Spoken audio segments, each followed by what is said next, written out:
Xin chào quý vị. Chào mừng quay trở lại kênh Trí tuệ Phật học. Đây là series Tonglen, cho và nhận. Tập 2. Những hiểu sai phổ biến về Tonglen. Trong tập trước, series đã đi vào câu hỏi căn bản. Vì sao Tonglen được xem là pháp từ cốt lõi của con đường Bồ Tát? Qua lời giảng của Đại Lama Zopa Rinpoche, người nghe thấy rõ rằng Tonglen không phải là phương pháp phụ trợ, mà là cách trực tiếp chuyển hóa tâm chấp ngã, gốc rễ của khổ đau và xung đột trong đời sống. Khi mới nghe đến Tonglen, rất nhiều người cảm thấy pháp tu này vừa lạ vừa khó. Nhưng điều đáng nói hơn là rất nhiều người tưởng rằng mình đang thực hành Tonglen trong khi thực chất lại đang đi lệch khỏi tinh thần cốt lõi của pháp này. Lama Zopa Rinpoche, một bậc đại đạo sư của Phật Pháp Đại Thừa, đã dành khá nhiều thời gian trong bài giảng của mình để nói rõ về những hiểu lầm ấy. Ngài từng nói, giọng rất thẳng và không né tránh. Tonglen là pháp tư rất mạnh, nhưng nếu hiểu sai, nó sẽ không động được vào gốc rễ của khổ đau. Lama Zopa Rinpoche, vị Lama được tôn kính như một bậc đại hành giả của lòng Bỉ, không nói điều này để làm người nghe nản lòng. Ngược lại, Ngài muốn người thực hành nhìn thẳng vào những lệch lạc rất tinh vi, thường xảy ra khi con người mang thói quen bước vào một pháp tu đi ngược bản năng.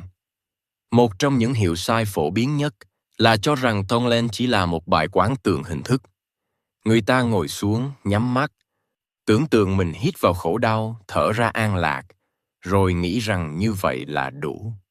Nhưng trong đời sống hàng ngày, khi gặp nghịch cảnh thật sự, tâm vẫn co rút, vẫn bực bội, vẫn chỉ nghĩ cho mình trước tiên. Lama Zopa Rinpoche nói rất rõ rằng, Tonglen không nằm ở hình ảnh quán tượng, mà nằm ở thái độ của tâm.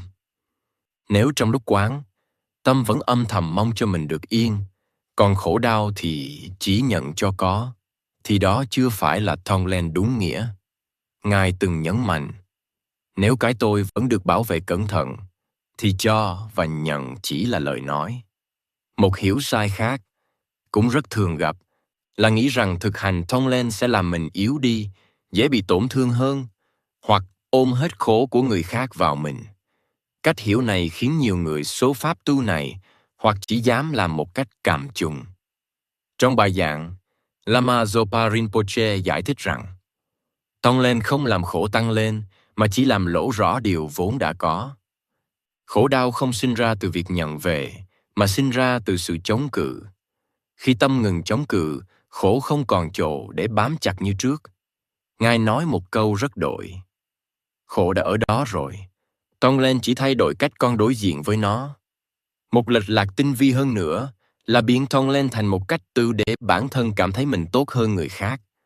Có người thực hành Tonglen và trong lòng thầm nghĩ, mình đang tụ pháp rất cao, hoặc mình đang làm điều mà người khác không dám làm. Khi đó, cái tôi không những không giảm, mà còn khoác thêm một lớp áo mới, tinh vi hơn. Lama Zopa Rinpoche cảnh báo rằng, đây là cái bẫy rất dễ rơi vào trên con đường tu tập. Pháp tu nào cũng có thể trở thành công cụ nuôi lớn ngã chấp nếu người tu không tỉnh táo. Với Tonglen, điều này càng dễ xảy ra, bởi vì hình thức bên ngoài của pháp tu có vẻ rất vị tha. Ngài từng nhắc, nếu sau khi tu, con thấy mình hơn người khác, thì con đang đi ngược lại Tonglen. Một hiểu sai khác là nghĩ rằng Tonglen chỉ dành cho lúc ngồi yên khi tâm đã ổn định. Nhiều người cho rằng phải chờ khi nào bình tĩnh, nhẹ nhàng rồi mới thực hành cho và nhận. Khi tâm còn loạn, còn đau, họ cho rằng mình chưa đủ khả năng. Nhưng Lama Zopa Rinpoche lại nói điều ngược lại. Theo Ngài, những lúc tâm bất an nhất mới chính là lúc Tonglen cần được mang ra sử dụng. Không phải để làm cho tâm dễ chịu ngay lập tức, mà để không cho thói quen vị kỷ tiếp tục dẫn dắt phản ứng của mình. Ngài nói, đừng đợi hết khổ mỗi từ. Chính lúc khổ là lúc pháp tu có ý nghĩa nhất. Cũng có người hiểu Tonglen như một cách hy sinh bản thân một cách mù quáng, chấp nhận mọi tổn thương mà không có trí tuệ. Đây là một hiểu sai rất nguy hiểm. Lama Zopa Rinpoche giải thích rằng, Tonglen luôn đi cùng với tỉnh thức. chứ không phải sự chịu đựng không phân biệt đúng sai. Cho và nhang trong Phật Pháp không có nghĩa là để người khác tiếp tục gây hại, cũng không phải là phủ nhận cảm xúc của chính mình. Đó là mở lòng nhưng không mặc trí, là nhận khổ bằng tâm rộng, chứ không phải bằng sự dồn nén. Trong bài giảng, Lama Zopa Rinpoche nhiều lần quay lại một điểm then chốt.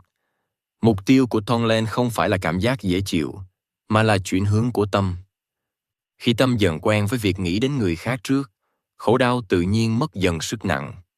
Ngài nói một câu rất giản dị nhưng sâu.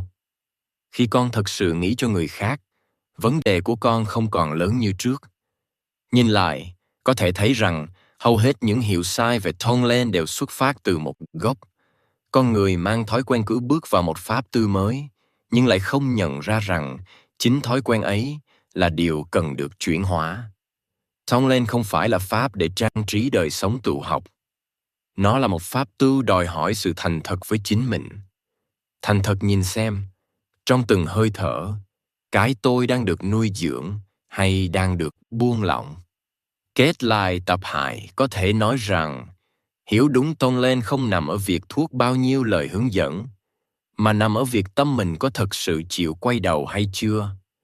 Và đó cũng chính là lý do vì sao Lama Zopa Rinpoche luôn nhấn mạnh rằng Tonglen tuy giản dị nhưng không hề dễ, bởi vì nó yêu cầu con người làm một việc rất khó, buông bột chính mình. Trong tập tiếp theo, series sẽ cùng nhìn thẳng vào tâm chấp ngã để thấy rõ cách cái tôi vận hành từng ngày, từng giờ, và vì sao nó là gốc rễ của hầu hết mọi bất an. Xin cảm ơn quý vị đã đồng hành cùng kênh Trí Tuệ Phật Học. Xin chúc quý vị luôn mạnh khỏe, an nhiên giữa đời thường. Hãy nhấn like và subscribe kênh để không bỏ lỡ những nội dung hữu ích tiếp theo nhé.